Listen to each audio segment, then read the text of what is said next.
Welcome to our panel discussion titled How the Media and Politics Generate Hate and Fear.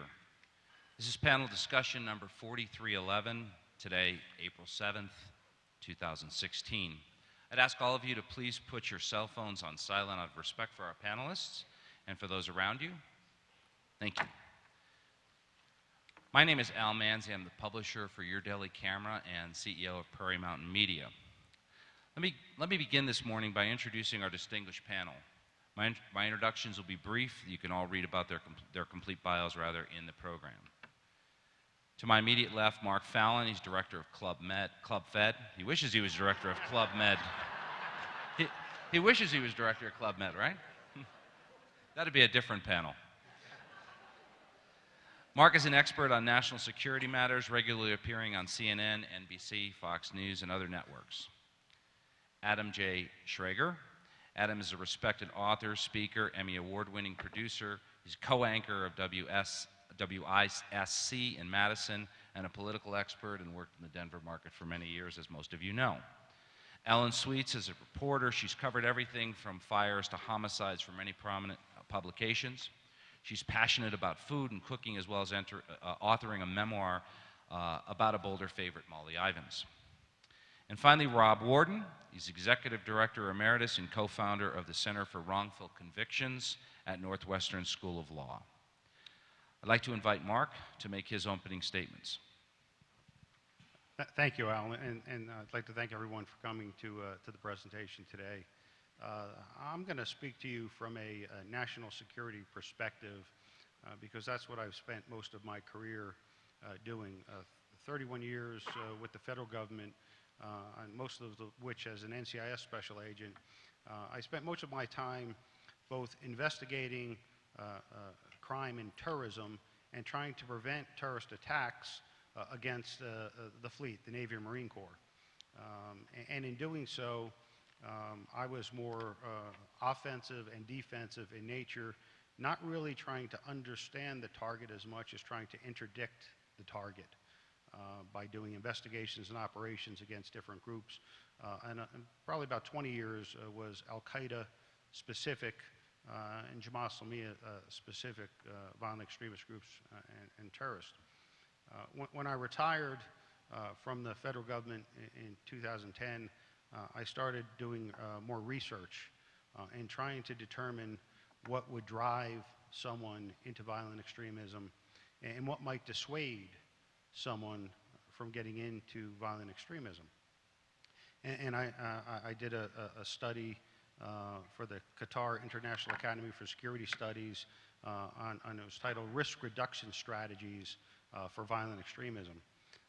And we looked at both the narrative that helped get someone who might be a disaffected youth, might be someone disaffected in a particular area, and what are the conditions that would create a cognitive opening that would allow someone to transition from a radical extremist to a violent extremist.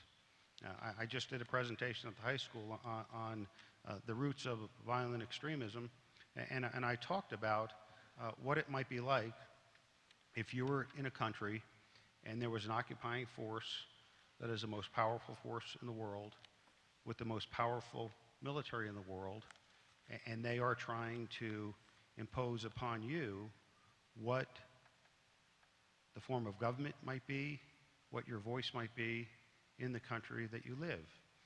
And it might, as the example I used, result in groups forming together and becoming radical extremists. They might take up arms. They might use guerrilla warfare tactics against that adversary that they considered in their country. And so there is a place for radical extremism because the example I'm using is the Revolutionary War and how our nation was founded. It was founded by people who might be considered radical extremists, depending on where you sit. And so when I did this study of violent extremism, I traveled around the world with a group research. We had a research scientist helping. We had a former CIA, former FBI, former NCIS. We had psychologists. And we went around the world and we talked to different terrorist combatants. As when I got to Northern Ireland and talked to IRA and loyalists, they told me they were combatants. And they actually chastised me when I said that the study was about violent extremism. Because they said, you're an American who invaded Iraq for unjust reasons, and you are doing a study of violent extremism. Why don't you look at yourself before you come and look at us? And so we went down. I've talked to Al-Qaeda guys, and I had talked to a lot of Al-Qaeda guys. And we went down to Indonesia, Malaysia. We talked to guys in Jamaat Islamiyah, Nasser Abbas at a emir of an Al-Qaeda training camp, Ali Imran, one of the Bali bombers, killed 204 people. And so what we tried to do was determine, one, what was the narrative that drove you to violent extremism, and what might be a counter-narrative that might dissuade you from going there or others like you in the future. And so that's what's troubling right now, what I see in what is a narrative that is being established, particularly within the political campaign right now, where we actually have candidates who are actually advocating for policies or practices that are actually war crimes. To waterboard or torture someone is actually a violation of international law, a violation of the Convention Against Torture signed by Ronald Reagan. It's a violation of the 8th Amendment of the Constitution, which threshold isn't torture, it's a lower threshold. It prohibits cruelty. It's a violation of 18 U.S. Code. So we actually have candidates, and it's not the first time. I can recall in the past, Sarah Palin to rousing responses saying that waterboarding, that's how we baptize terrorists. Now, can you imagine how that plays throughout the world? Can you imagine how that plays to a disaffected population, to a youth who's seeking an identity, who's seeking an adversary? And so what concerns me when I hear that type of rhetoric, we may be creating the very adversary that we fear. Thank you.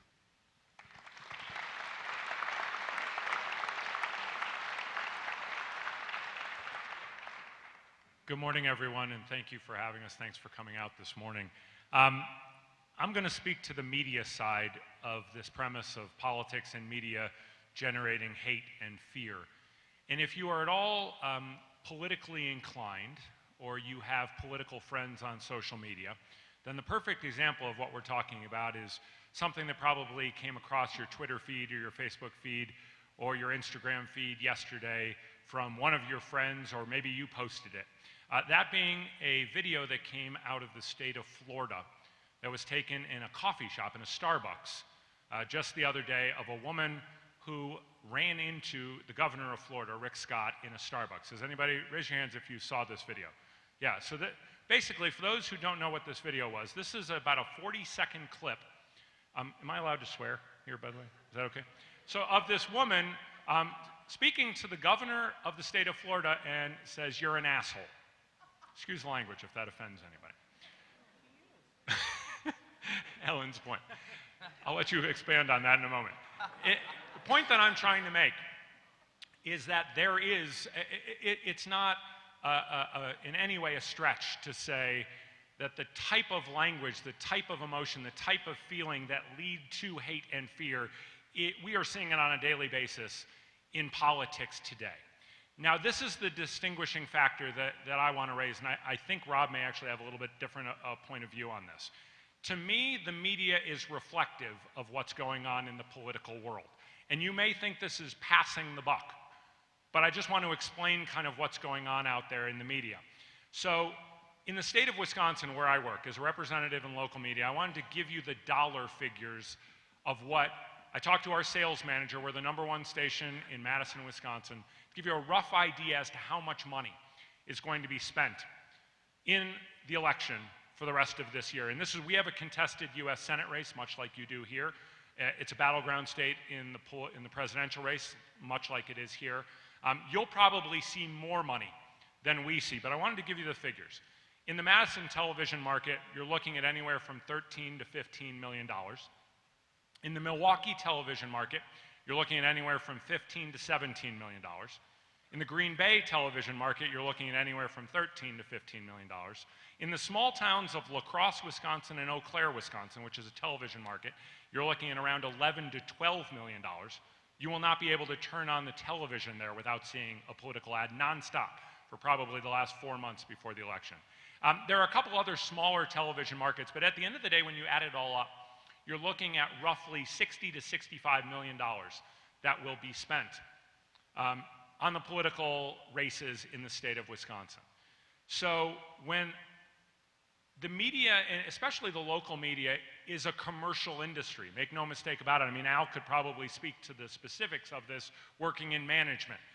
But in commercial television news, in commercial newspapers, in commercial anything in the media, there is a desire to make money.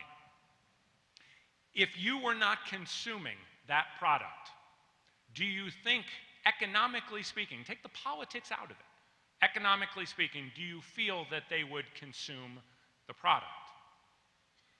In the last town hall that was done in Milwaukee, right before Wisconsin's primary on Tuesday, the half hour that Donald Trump was on the air, it was half hours with each of the candidates. The half hour that Donald Trump was on the air, 18 million people watched. Guess what happened after he left the stage? The audience level dropped 80%, 80%, for the next half hour, and I don't remember which Republican candidate was next. There is a sense out there. Let me back up. When I covered the Capitol here in Denver, my goal, I would always be mocked because I would openly say, I like policy, but I don't like politics. To me, the former is about people and the latter is about power. I'm not ignorant as to the nexus between the two, but it feels like in today's day and age, all of the coverage, all of the politics, if you will, is not about policy. It's about power. And that's what leads to, I think Ellen's heard me say this, I know Rob has heard me say this, anyone who's been on a panel or listened to one of my panels, I like to quote my father a lot. And my dad always likes to say, you're a lot happier in life if you speak in commas and question marks rather than periods and exclamation points. And politics these days is all about exclamation points. And ironically, that sentence kind of ends in a period, but you can make it end in an ellipse to actually make it still fit. When I was a young reporter covering the state capitol, I know I look like I'm 12, but I've actually been doing this for 25 years. I was covering the state capitol in Wisconsin before I moved out to Denver, and I was at a news conference with the state assembly's minority leader, the Democratic leader in the state assembly. At that time, the Republicans had the executive position. The governor was Republican, and both chambers of the legislature were Republican. And the Democratic leader in the state assembly called a news conference because the budget had been introduced and he had not been part of the process. And that was the message he wanted to share. So I get an opportunity as a reporter to ask a question, and I raise my hand and I'm called on. And I said, Mr. Minority Leader, if you had been asked to participate in the budget, what would you have said? What's missing in the budget document that is not reflected in what was introduced? You're missing the point, Adam. The point here is that we were not included in the process. And then he continues to talk about how they had not included him on a number of other issues that came before the legislature. So more questions are asked. I raise my hand again and I say, okay, I'm going to try this again from maybe a different angle. And I said, so as I'm reading this budget document, the governor and the Republicans in the legislature have prioritized A, B, and C. Where are their priorities misplaced? What is missing from this document? What would be your A, B, and C priorities that you'd like to see in this budget document? Adam, the point is they didn't ask us to provide that information. So we go, there are some more questions going around, and I try one more time. And I let my ego get the better of me. I was 24 years old at the time. And I said, Mr. Minority Leader, Hypothetically speaking, if I'm holding a dinner party at my house and I've invited you and the majority leader and the speaker and the governor, and we're all sitting around there over hors d'oeuvres, and the topic comes around to the budget, you're going to tell them, boy, you guys really screwed the pooch on what? And he asked me to leave the news conference. The reason for this anecdote is the coverage the next day in the media. It was covered. That news conference was covered. Our interaction was covered. And it was on talk radio the next morning, it was in the newspapers the next day, and the focus was not on the fact that he didn't answer what I believed then and still believe now to be a pretty easy question for him to answer. I teed it up for him, and he didn't go there. He had the message point he wanted to say. So instead of highlighting the point that he didn't answer the question, instead the coverage was about the spat between the two of us and how he had asked me to leave. Now, maybe I'm overly idealistic, but I like to think that my job, when I'm doing it right, is a public service. And my goal is to educate the public as to, I always tell people who ask, how hard is it to keep your political views out of your reporting? And I say, frankly, it's the easiest thing I do. Because I sincerely believe that my job is to give people the opportunity to make the best case they can make, and then allow you all to decide what you're going to decide about it. So that's not hard at all.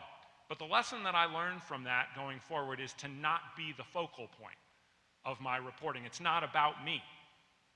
And yet continually, when I covered politics, when I was working in Denver, I would get people, and I hosted a talk show, political talk show every week, I would get people who would call in and would write me afterwards, why didn't you get them to answer the question? As if somehow I could give them a paper cut, pour lemon juice in it, and say, come on, answer that question. These are smart people who have the messages that they wish to share, and I always thought that my goal was to present it in a case, ask the question, if they didn't answer it, ask it again, and then hope that you at home are noticing that they didn't answer it both times. However, it feels to me, in the seat that I sit in now in local television news, that you don't want that type of coverage, generally, that I like to provide. You want the periods and the exclamation points, and the reason that I say you collectively want it is because you're watching it. You're consuming it. There's a famous, John F. Kennedy once wrote, we get the type of leadership, be it good or bad, that we demand and we deserve. I would substitute the word media in there. You'll get the kind of media, good or bad, that you both demand and deserve.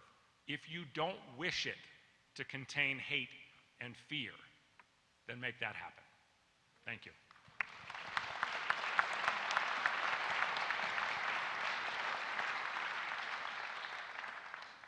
I'm not coming after you anymore. I'm either going to speak before you or just stay in the audience. I was revved up for this one. I was ready to go. I had, pleasure is not the word, I had the opportunity to visit Guantanamo and write several pieces about it. And one of the things I took with me on that trip were three sayings that have become kind of guiding points in my life. One is, eternal vigilance is the price of freedom. Keep your friends close, but keep your enemies closer. And those who forget history are doomed to repeat it. And when I got there, I went with very mixed feelings.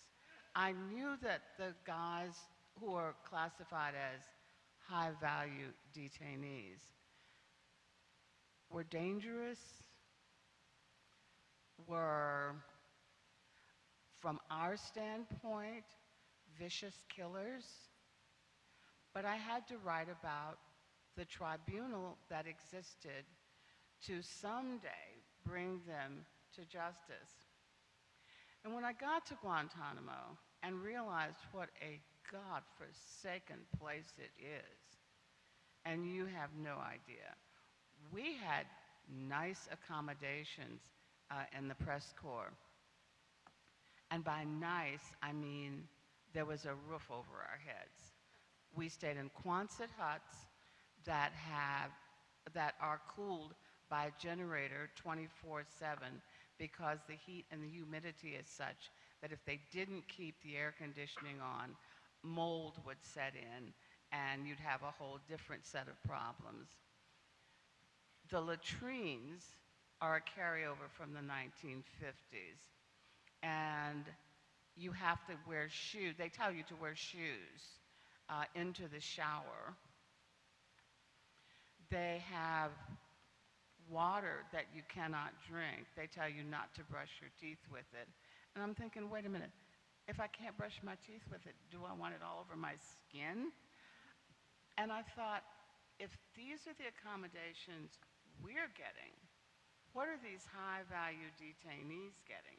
And you get into that, thinking that way, you start humanizing these people, these horrible people that were responsible for the USS Cole bombing, the horrible people who were responsible for the downing of the World Trade Center. And you say, why is this still going on a decade later? And I wrote a piece about the fact that on the second day of the tribunal, we were there ostensibly for 5 days. On the second day of the tribunal, it transpired that there was a CIA operative that had been insinuated onto the defense team, and everything broke up. Hell broke loose because the judge asked the person to stand, and the cameras and the sound were immediately cut off because there was a CIA operative who had been outed. And all I could think was, why is this still going on? I still don't have an answer. I'm hoping that somewhere down the line someone can provide one. Because keeping these men in what were, and for all I know still, really ugly conditions is not just a violation of the Geneva Convention. It's an ugly commentary on what we're becoming as a country. And our newspapers have not covered it well. When the tribunal was abruptly recessed, all we could think was, once upon a time, at the end of World War II, and we had this conversation last night, at the end of World War II, our German prisoners of war were tried, executed, buried, and forgotten about. I understand that if we execute these men, they then die as martyrs. But I don't understand why they cannot be shipped out to some remote federal center here in the United States where they have to live out their lives knowing that this country did not bow down to their level of violence or malevolence. Yet, for political reasons, nothing is being done about this. People have probably forgotten about the fact that we still have a federal detention center on another country's property. On another country's property, under a contract that expired a century ago. We are the ones who, if we don't remember history, we're destined to repeat it. We're the ones who, unless we pressure our media outlets to be more vigilant about how they cover the things that affect us, and I think that dehumanizing conditions dehumanize us. If we don't react and respond, why would the media cover it? We are the deciders. Those of us who do not write letters, who do not complain to media outlets are complicit in the dearth of coverage. And on that cheerful note, I will turn it over.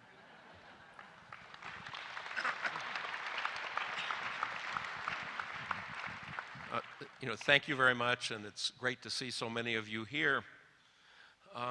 When we talk about the media and politics and their role in fomenting violence in some fashion, we're talking about various things.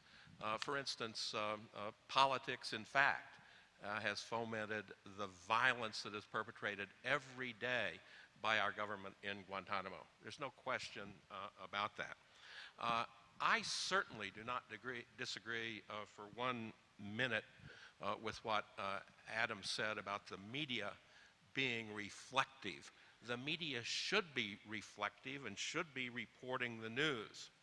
Now, when we see, a lot of people tend to criticize our electronic and print media in this country for giving too much attention to Donald Trump, who is, by the way, I think most people could agree, is inciting violence. And in some ways, it's a great credit to his supporters that he has failed to incite more violence than has, in fact, occurred at his rallies. But when we talk about the media in a general sense, and we could talk about, books, movies, plays, Aristotle said in poetics that the purpose of drama is the purification of emotions, and that it is useful to compare the effects of tragedy on the minds of the spectators. Now, in effect, what he's saying is that the media play this role of purging excessive passions. I think I could say that that's true for me and true for most of us. As the great Clarence Darrow once said, everybody's a potential murderer. I've never killed anybody, but I've taken great delight in reading the obituary column. As we go forward with this discussion, as I said, I agree in general with what Adam said, and we shouldn't be blaming the inordinate amount of attention that Trump draws on the media. It's not the fault of the media. It's the fault of us, the consumers, who want to watch this kind of thing. And as I had been unaware that an audience dropped by 80% after Trump's presentation at a town hall, or not as a town hall, whatever it was, the program.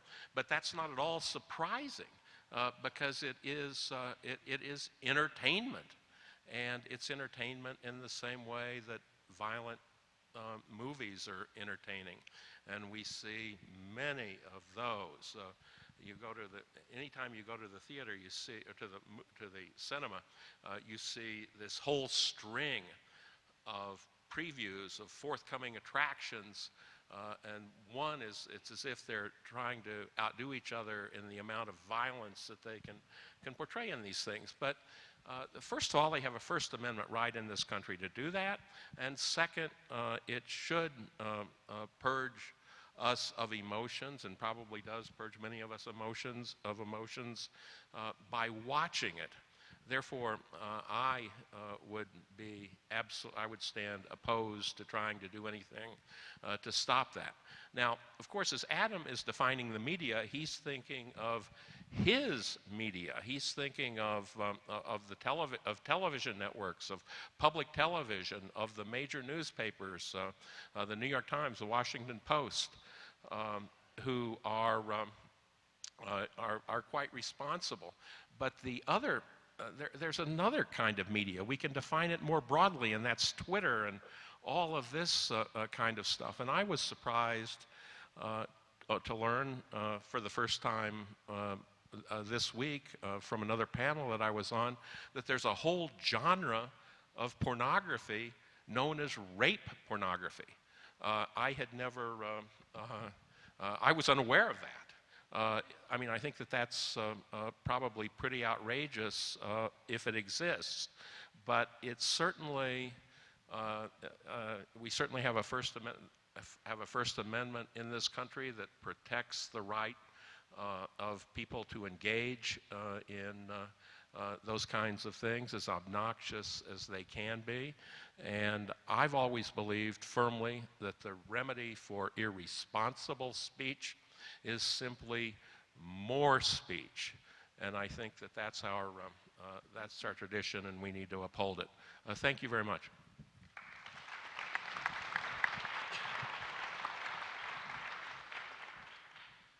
Well, we've got about a half hour left, so I'd like to invite the audience. We've got microphones set up in the aisles. Could I just make a point very Sure. quickly? I don't know how many of you are familiar with the fact that Les Moonves, the president of CBS, a couple of weeks ago, was quoted as having said of Donald Trump, Donald Trump might be bad for America, but he's good for CBS.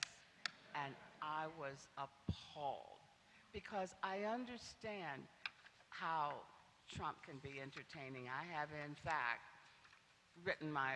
composed my own characterization of him, which is he's the Phi Beta Kappa magna cum laude graduate of the Sarah Palin School of Argle Bargle. And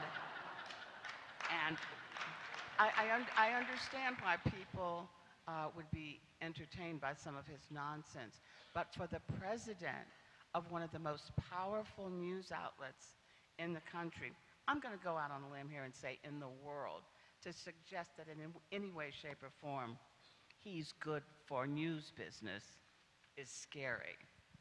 Well, he's also, he's good for business in the sake that people are watching. I mean, if you think about it, it's the paradox in which we live right now. We are sitting up here being critical of, in many ways, attention given to candidates. And this is a candidate that is leading one of the two major parties, has more delegates than the other candidates that are left, and is, if the election were to start today, one of the two major party candidates.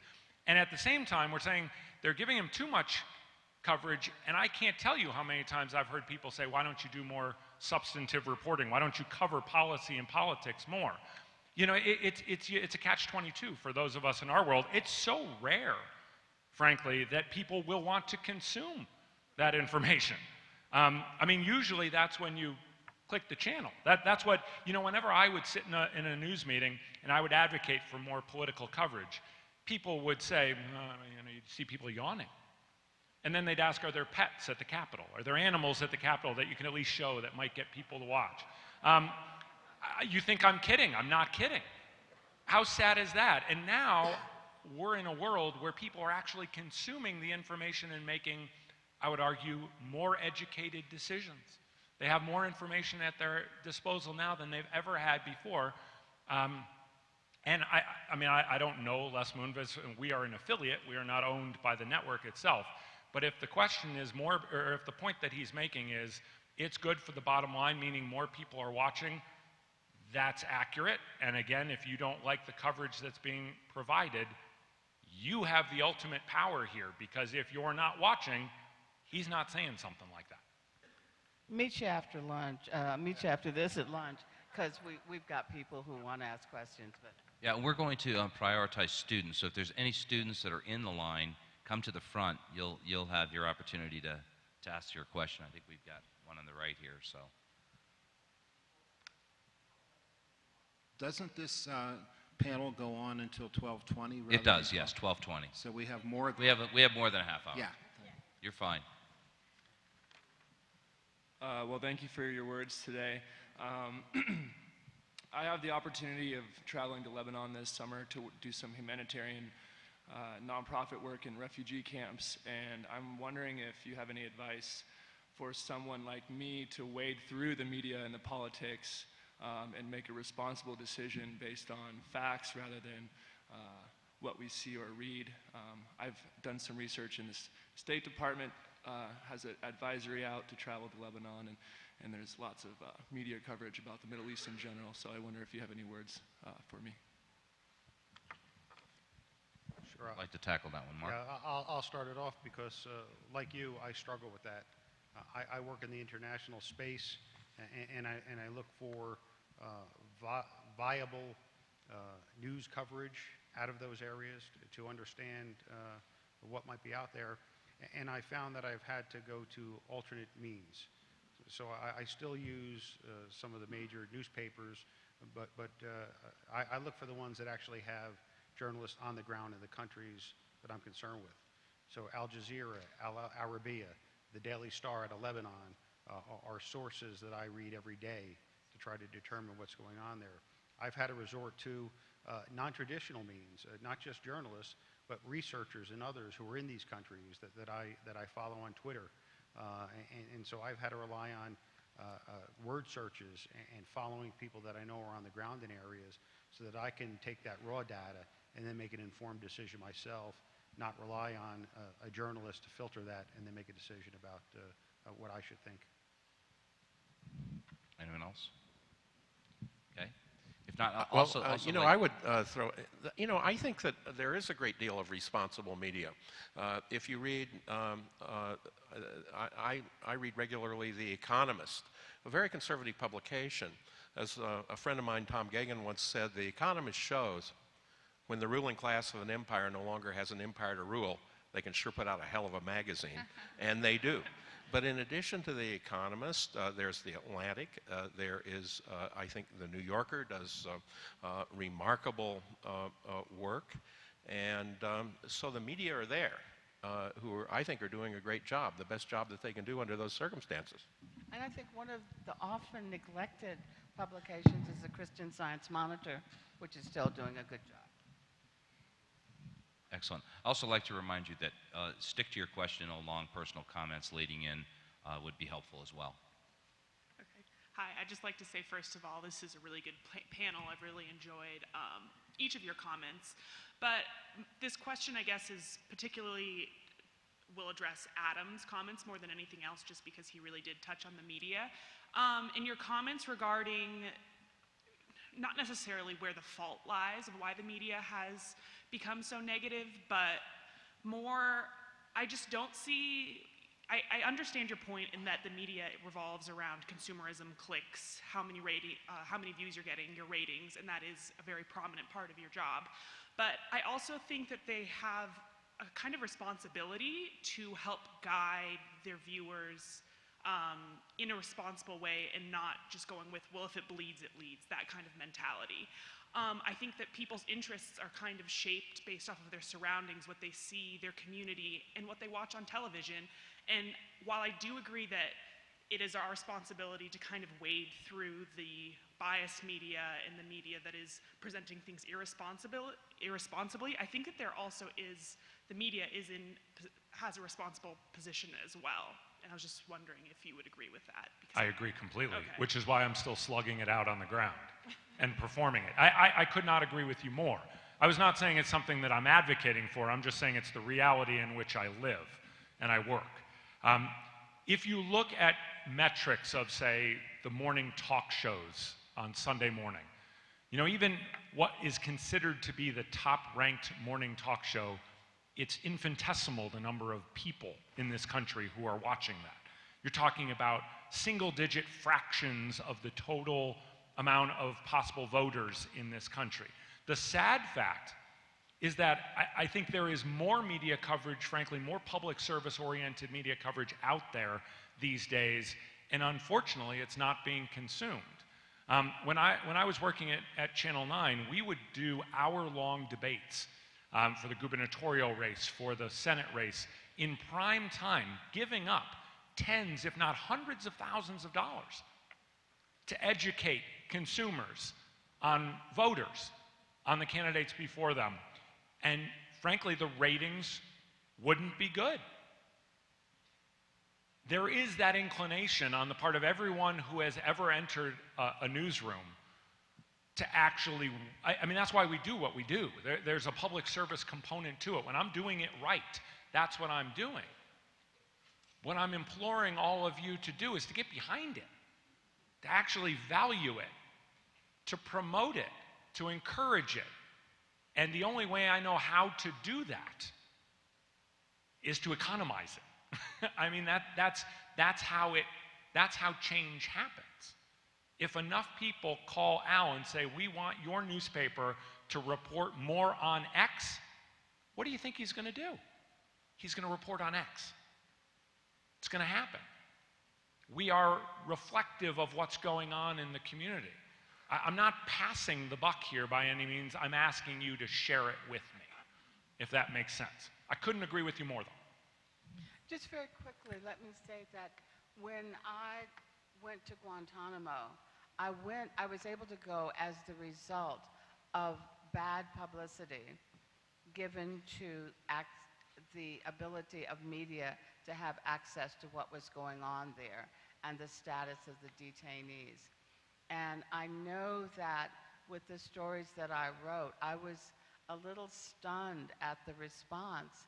I got, one of my pieces appeared in the Denver Post, as a matter of fact. I was stunned at the number of people who wrote in and said, waterboard them some more. And I'm going, what kind of country have we become that this is how we respond? But at least the information is out there. Thank you. Next question on the left here. All right. My question touches a little bit on what the last person asked, so you can feel free to make your answer short. All right. I believe information is the most valuable resource in the world. This is why charities not only give children in Africa food, but also laptops and a Wi-Fi connection. I believe that widespread education alone can solve the majority of problems in this world. And that is why misinformation is probably the most dangerous resource in this world. Do you have any opinions to express on these beliefs and what role misinformation and lack of providing information plays in media and why providing the facts just doesn't sell well these days?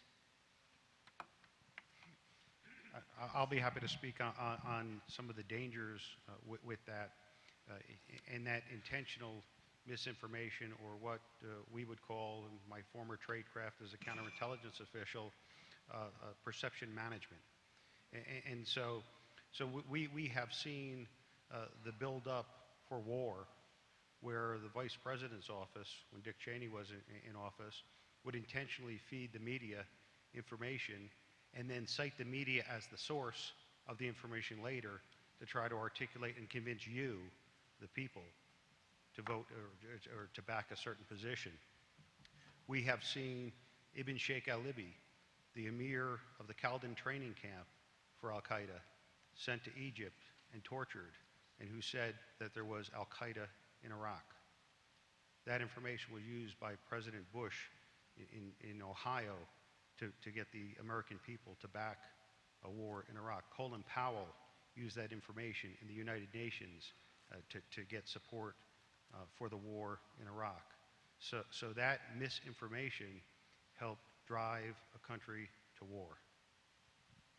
I just want to say quickly, the word misinformation, especially in the political realm, I mean, certainly what Mark's talking about, could journalists have vetted that information to somehow found that to be true or untrue? I don't know. But I'll just pose one point to you. This country is fascinating in that it regulates, through public licensure, television stations and radio stations. It's considered to be our duty to provide public service programming, and to do so, anyone in this audience could go check the public file of any radio station and any television station in the country to see whether in fact they're doing enough public service programming, and could challenge our license with the FCC if it were demonstrated that we were publishing or airing falsehoods. You could get our license pulled. Doesn't happen in newspapers. Certainly there's no regulation online. But again, I'd just be very careful. I mean, when you study politics, one person's point of view is another person's misinformation. It's very hard sometimes to get to the actual kernel of truth, whatever truth may be. If there is one specific fault with broadcast journalism, is we turn a multi-dimensional world into two-dimensional, and we make it overly simplified. But if you have specific concerns about specific points of view, specific things that you believe to be erroneous that aired on a broadcast network in this country, you can challenge their license. You ought to do so. I'm on, going back to keep your friends close, but your enemies closer. I'm on the mailing list for the Heritage Foundation. I get information from the Tea Party. I want to know what the other side is saying. I'm on some Facebook pages that would curl your toes. I don't respond, but I want to know what's out there. And I think that's what we all have to do. Read. Read all the alternative sources you can find. It's not easy. It's time-consuming. But I really think that in a democratic republic, we have a responsibility to do that. Thank you. Right here. Hello. So the last couple of questions kind of summed up one of my major questions that I wanted to ask you. But as a student, I've come to understand that the reason why people do the things that they do is probably the most difficult question to answer for any generation. And I guess my question is, how do each of our generations, mine, my parents, younger people after me, how do we band together in a way that includes all of us, all of our insecurities, fear, media politics, like all of the questions from like the many-headed beast that has become, I feel like, our country and our America,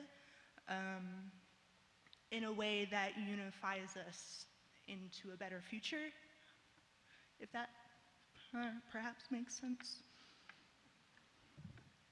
Would like to tackle that one.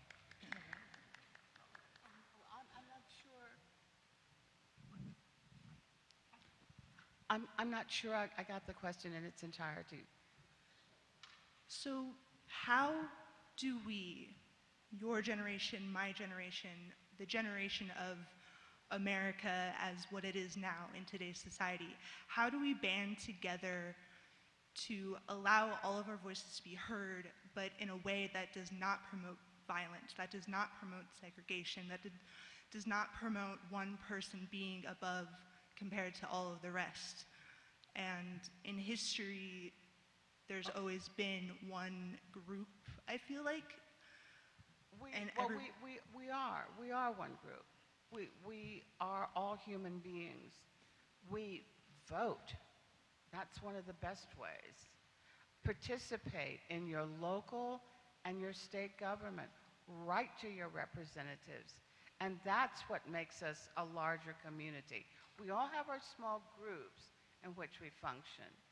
But the larger group of people that we might never meet are those who vote and who contact people who are designed to represent us.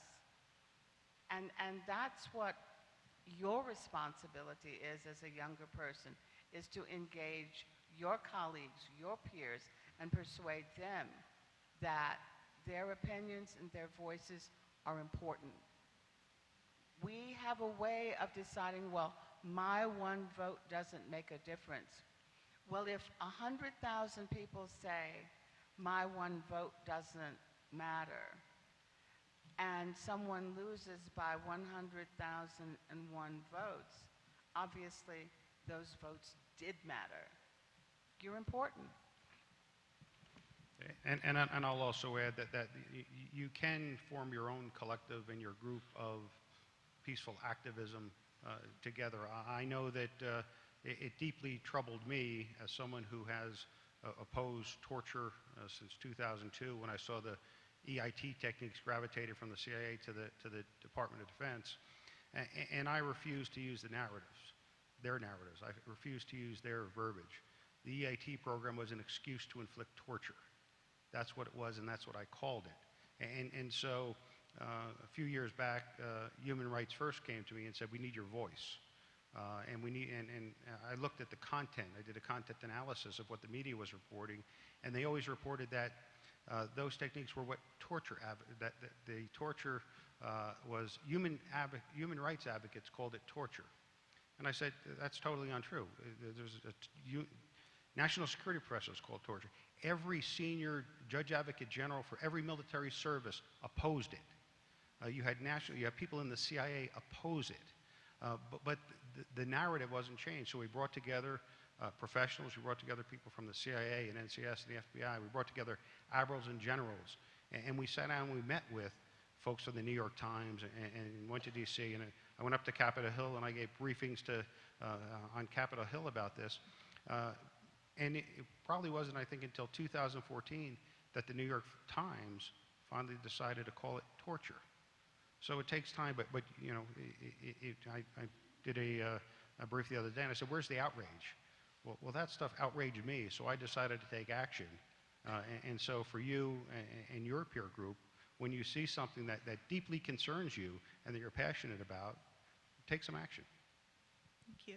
Can I actually just make one more comment?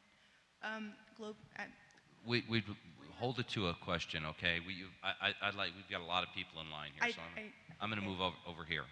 Copy that. I'm sorry. Go ahead. I would like to push back hard against the idea that we have the media that we want or deserve. And I certainly don't have the media that I want or deserve. And in particular, this comment is sort of for Adam, but I'd like to hear what anybody has to say about it. I mean, other than short segments on NPR or the BBC or PBS, and specifically I'm talking about broadcast news that is coming into my home on the radio and the television that's accessible to everybody in the country. Because I subscribe, to several magazines, including The Atlantic, and I can read a good article there. But as far as comprehensive news that comes into my home is garbage. And I am flipping the channels. I'm looking for something better, and there's nothing there. So, the point being that what choice do we have? And I am demanding better news, and I would like to know, where we can find it. And Adam, I do think that you're passing the buck, by the way, because it's a chicken or the egg situation, where you're saying that we're tuning in because we want to hear it, but you're producing it, and what else are we going to tune into? And also that PBS and NPR, for example, they get federal funds. So if you're trying to commercialize it, you're saying we can't make money doing something else, apply for a grant, and then show me better news. Yes. Fair enough. Have you ever seen any of the work that I've put together? Okay, no. Hang on one second, please. So I'm on the ground, and I'm fighting this fight every day, and anyone who watched any of the work that I did for 12 years in Denver could probably speak to this. I'm not passing the buck. If you want the type of reporting that you claim you want, find other people like you, band together, and turn the channel. Well, and that's fine. I am not an apologist for my industry in the slightest. I'm explaining to you. I'm not apologizing for it. I don't sign the checks. I don't run the show. I work for the corporate folks that do. And I'm trying my best on a daily basis to produce the kind of journalism that I think you're speaking of. So I do selfishly will push back a little bit on that, because having not seen what I do or knowing what my background is or knowing the type of reporting that I do, I don't necessarily think it's fair that that's coming at me that way. However, Yeah. sure, I understand that you can't, but it is happening. Maybe not at the scope and the scale that you want it to. Is it happening everywhere? No. Is it happening every day? Doubtful. But is it happening in places with people who are like-minded to myself? Yeah, it is. If you want more of that, you need to demand more of that. That's all I'm saying. Well, then demand it of the people who actually make that happen. Talk to people like Al. He's the one that makes those decisions. I understand that, and then everybody in the room needs to join together to do this. All I'm saying is that people say one thing, and then they do something else. That's what the facts show. I'm with you. I agree. I love public service-minded journalism. I went to work for Wisconsin Public Television and frankly found decisions in many cases to be just as economically driven there as they were in the commercial world. So that said, my whole career has been about public service journalism. I'm still able to practice and ply my trade. Does it mean that enough people are watching it? I can't make that decision. That's up to everybody else in this world, in this country, the consumers. So if you want to say that I'm passing the buck, that's fine. I'm there on the ground floor every day trying to do this. I'd like other people to join me. That's what I'm asking for. So.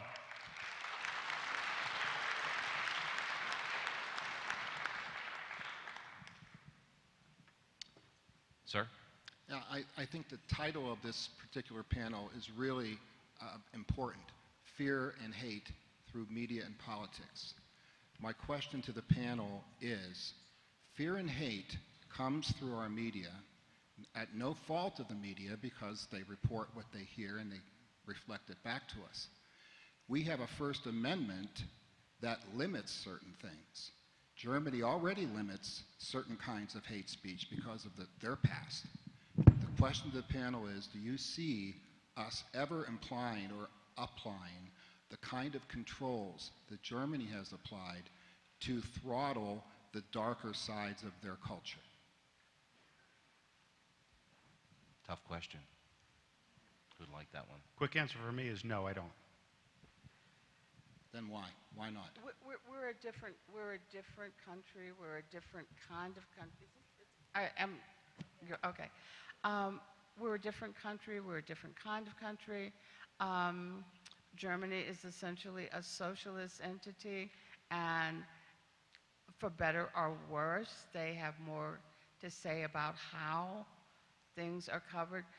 But the question then becomes, why do they do a better job of covering national and international news than we often do?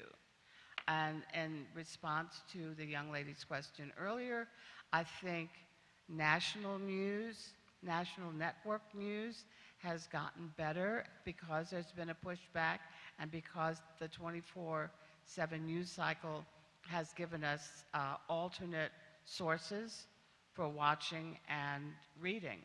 I miss Al Jazeera very much. That was my go-to place if I wanted real news on a broad scope. But again, the downside of living in a democratic republic is that things are messy. They don't always go the way we want them to, but we do have a voice. Don't buy the products that sponsor crap. Write to the stations and tell them what you love. Don't just tell them what you don't like, because these things get attention. Be a part of it. Be a part of the solution. Young lady? So a while ago, politics actually kind of bored me when I was like younger, but now they do really entertain me, and they almost scare me because all these crazy ideas are coming from people that could potentially be leading our country. And the fact that there could just be these kind of crazy views in power, that really scared me. And I'm just wondering, like, why would they want you to see that? Wouldn't they want people to think of them as trying to help our country instead of scaring us almost? Like, it kind of worries me almost. And that's almost my own hate, I guess. Yeah, I can tell you, it frightens me. It actually does. I mean, when I look across the spectrum, and I'll use the torture issue because it's one I'm very familiar with. When I hear political candidates advocating for waterboarding or carpet bombing or whatever, they're actually advocating for war crimes. And so as I look across that, I have to make an analysis that they are either uninformed, which I find a rather frightening proposition if you're running for the President of the United States. They're misinformed, which is an equally daunting thing to think about, or they're well informed and have consciously made a decision to abandon those principles that our country was founded upon and to continue to advocate for policies that are in essence war crimes. So you know, I'm hopeful that at the end of this season that people will be able to wade through that and make an informed decision about who is the next President of the United States. But like you, I'm deeply troubled by what I see. Others? Okay. Got a question over here on the right. So you said, and I agree with the fact that news sources are sort of mechanical in the sort of feeding the need of the consumer. So what would it need for our society to change and news networks to change so that the needs of the consumer do like sort of require unbiased truth and just straight facts, and sort of what changed in our society to move it from wanting information to just wanting entertainment, and what needs to happen in the society for it to change from needing entertainment to needing information.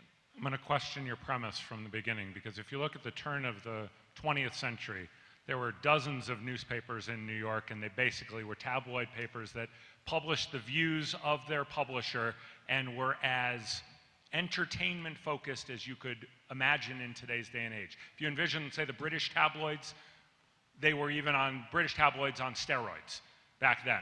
So in many ways you have probably, and I'm not a thorough scholar of the history of media, and maybe even Al, you could talk to this, but you have, I would assert, in the 25 years that I've been doing this, probably the best product that we've seen in this country in a while, and that dates from Watergate. In many ways, the public service oriented journalism that we have seen in this country since Watergate has been tremendous. And in many ways, it has led to people's lives being bettered. That is happening every single day in this country. Every single day. It was media in Flint, Michigan that helped finally articulate to the world that the lead in the water was contaminated. It was media. This is happening all over the place. And I understand that there may not be enough, or at least in your views right now, collectively, enough or more of this, but it's happening. If you're looking, and the beauty of this is that it's available and accessible now more than it ever was before. I read more newspapers now every day than I ever read before because they're available to me online. You know, I have access to information these days that I never had access to before. As a reporter, your job is, the goal is to find the sources involved in the making of news and then share that story with the public. What the public chooses to do with it is its decision. That's not my decision. If you want an advocate media, an advocacy media, that's available to you. Go to cable television, go to certain websites. That's there for you. But if you want the so-called traditional, non-biased, and there's no such thing as unbiased, everybody's biased. Everybody comes to it, you know, but the whole point is you shouldn't notice that in the coverage. I mean, that's the mechanics of how it works. I approach my stories, I'm a husband, I'm a father of 3. I have a graduate degree. You know, do I bring something different to the table that maybe other people don't? Sure, of course. Should you notice that in my coverage? No, you shouldn't. That shouldn't matter. Thank you. On the left here. Hi. I was just wondering, you've all mentioned that you try your hardest to report the real stories, the stories people need to be hearing, but people don't always respond to that. So how would you recommend galvanizing people into action, making people actually feel something with your story rather than just be like, that's terrible, moving on? I think if you cover policy instead of politics, and you cover it in a way that meets the people, places, and things behind the ideas being proposed, it's compelling storytelling, it's important storytelling, and frankly, that then solves that problem. If you're good at what you do and you tell that story the right way, a good way, an interesting way, that should do it for you. Part of the problem with the 24/7 news cycle is that a story is here today and gone today. The Flint story had legs because it's so horrific that something like this could happen in the United States. We think this is a very third world problem. And the good thing, if you can use that phrase, about the Flint issue is that it forced cities and states all across the country to look at their water systems. And they discovered that although the circumstances are not as dire as Flint, it's happening other places. So this is an instance of the news media really doing its job. One quick thing, Monday, the Associated Press is going to be releasing a comprehensive report related to the content of lead in water throughout the United States. They've gathered the data, they've done the research, and they've identified the places throughout the country that are most in jeopardy of being similar to Flint. So that kind of research and storytelling is being done. Next question on the right here. We were talking a few moments ago about what people can do, and appreciate your encouragement for people to take action. I love this conference so much, and it's such a wonderful opportunity that I want to be very, very careful. So I'm going to say this anonymously, but I decided to run for U.S. Congress this cycle, and I'm very actively doing that, hoping to get on the ballot for the Democratic nomination. And if I don't, hoping to run a write-in candidacy so that people who care about the kind of issues and the kind of injustices that you're talking about have a place for their voice to be heard. And I'm a dreamer, so I envision something a lot bolder. I envision a runoff write-in candidate actually winning. And Can you get to your question, please? So my question is, I don't actually have a question. I'm sorry. I'm trying to... All right, we'll get to the next question then, over here. Thank you.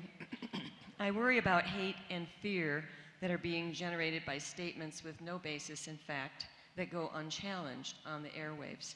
So whatever happened to the fairness doctrine, and could it be brought back? I would just point out that statements are being challenged, and they're just not being answered. I mean, look at the amount of coverage generated by, say, the top two candidates in the presidential race. One on the Democratic side, one on the Republican side. Do you think there has been a dearth of coverage on either of those two candidates? I mean, and in many ways, you could argue they've been disproportionately covered to the point where it's benefited that campaign because they've received so much attention. And that's probably a fair question to ask. The fairness doctrine relates to giving people equal opportunity. It doesn't always mean that that person or that candidate is going to take that equal opportunity, and it only accounts for the FCC-governed broadcast outlets. So it doesn't cover CNN, it doesn't cover Fox News, it doesn't cover MSNBC. It does cover NBC, CBS, ABC, and the local affiliates. So, you're not seeing 30 minutes of sole Donald Trump town hall coverage on your local CBS, on Channel 4 here in Denver. You're not. You're not seeing 30 minutes of Hillary Clinton on Channel 9 because they would be required to give up the ad time then necessary. Maybe they should, I mean, maybe that's a fair question and a fair push that maybe they should do programming like that, but that's why you're not seeing it, because they don't want to have to offer that to everybody else. It is illuminative. I'll point out just one thing too. For folks who don't know, broadcast journalism, broadcast outlets are required by law to offer the candidates themselves advertising at the lowest possible cost. It's the issue, the Campaign for a Better Tomorrow, Americans Who Like Apple Pie. Broadcast outlets soak them and charge them the highest possible rate. But the candidates themselves were required by law to give them the lowest possible rate.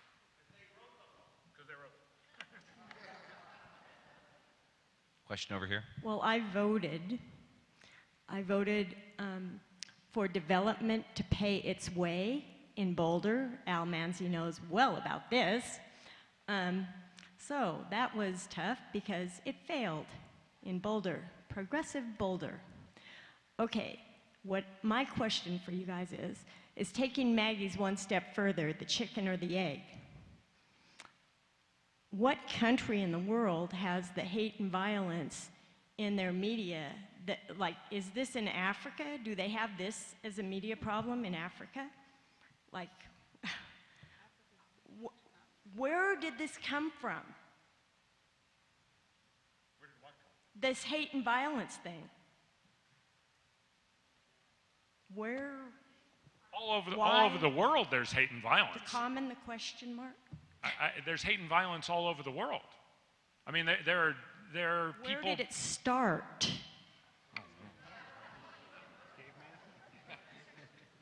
Here. About 5,000 years ago. Next question. I have to apologize. I've got to take off because whoever scheduled my day today gave me about 15 minutes to get from here to Boulder High School. So I just wanted to say thank you to all of you. Thank you to my panelists. And excuse me. And we've still got a few minutes, so questions on this side. So there's not only what is said in writing, there's also how it's said. I was interviewed by the Daily Camera 4 times. I told the interviewer, he asked me, is this a protest? I said, no, it's not a protest. Headlines came out the next day, so-and-so, me, organizes a protest. And then I went, oh, well, of course, because I make my living as a novelist, and I know that there has to be a protagonist and an antagonist in every single story. So, and there has to be high stakes. As a novelist, I'm being pushed more and more to genre writing, which is this most simple Aristotelian arc that demands protagonist and antagonist and nothing else, and stakes. I'm wondering if you're experiencing that push as well. Faulkner would not be published today. It's too difficult to read. And we're also de-emphasizing literature in schools and emphasizing science and such. Literature has been proven scientifically to create compassion in people. So speaking to both of those things, the other thing I wonder is, if we demystified the Aristotelian arc, would it be less appealing to people to look at it? To go, oh, look, they're just playing with us. So, there you go. There were a number of things that you brought up there. I'll speak to, as I mentioned earlier, one of the biggest faults I think that my industry has is that we take a multi-dimensional world and make it two-dimensional. Democrat, Republican, add water, boom, plant grows, you're done with your story, without taking into account necessarily the nuance that's associated with it. Do we play a role in that? Without question. Do we overly simplify the political system? Sure. There are different types of media, though. And as I mentioned earlier, there is more information out there at this day and age than there was yesterday. There will be more tomorrow. There will be more come election day than there ever has been available to voters to make an informed and educated decision. It's up to them to take advantage of it. Democracy is a participatory sport. You heard Ellen mention that. You know, you can, and it doesn't mean you're always going to get what you want. It's just the way that it is. I will say from a practical standpoint, when you're being interviewed, and I always tell politicians this, bring your own tape recorder. There's nothing that is, I mean, I always joke in broadcast journalism, I can't misquote someone, I can take them out of context. In the newspaper world, they can both misquote you and take you out of context. Have your own recorder, and there's nothing better to verify. I mean, I don't, some reporters may have trouble if somebody is taping their own. I don't care. I frankly think it's fair. If I'm taping it, why shouldn't you tape it? That'll make sure it's accurate. Or if it's not, you're going to get a correction then. Next question on the right. Hi, this question's for Rob, since we haven't heard from you in a while. How effective do you think the Bernie Sanders campaign has been on exposing the mainstream media to peddling the fear and hate, and also exposing the consumers from consuming that? And do you think that has any effect on change in that regard? Yeah, I think Bernie Sanders has had a great impact on the whole political landscape. I don't exactly know how to answer this question other than to say I think we're moving, that this is one of the bright spots of politics today, that we can see a real debate between Bernie Sanders and Hillary Clinton for the Democratic nomination, and I think whichever wins, we will see a very vibrant debate before the general election. I hope that most of us don't feel that we have to defect to Canada or Cuba on November 8th. Question on the left here. So a lot of the time when people are discussing a scientific debate, global warming is the one that I always think of, they normally present two opposing sides as one person for one side, one person for the other side, saying global warming is real, global warming isn't real, but that's not a super accurate depiction of the scientific community. Most people think it is real, very few people think it isn't real. How do you feel about the way that people show that as just a one versus one? I'm going to broaden the conversation. So when I was covering the Capitol here in Denver, and you'd be at a committee, and I think we can intuitively say if there's a committee vote in an 11-member committee and it's 6-5, should we roughly give both sides of the vote the same, arguably the same amount of space in the newspaper, time on television? What about if it's 7-4? What about if it's 8-3? What about if it's 9-2? And then what about if it's 10-1? How much time should the one get? And I ask this not knowing, I don't know that there's an answer to this, but it's a question that frankly I was asking regularly of myself. And I would struggle with, because the premise that this country was founded upon is that that one is important, right? Even if we would violently and vehemently disagree with it. We believe that one is worth hearing. But how much should I hear them? How much attention should I give to them? I don't pretend to know the answer to it. But there are a lot of those ones, if you will, and a lot of issues along these lines. And I've covered that issue and heard that same point. It's not just global warming, say it's autism. We just saw the story of, Robert De Niro was going to show a film at the Tribeca Movie Festival that featured autism comes from standard immunizations. The medical community feels that doesn't deserve the time of day. It's absolutely medically incorrect. And yet a lot of people believe it. Same thing on the climate change. Does that mean that that voice should be silenced entirely? I'm not going to give you an answer on it. I just think it's a fascinating question, and one that I, as a reporter who's on the ground every day, struggles with. If that gives you any solace, I don't know that others like me do. I don't know that I'm answering it correctly every day.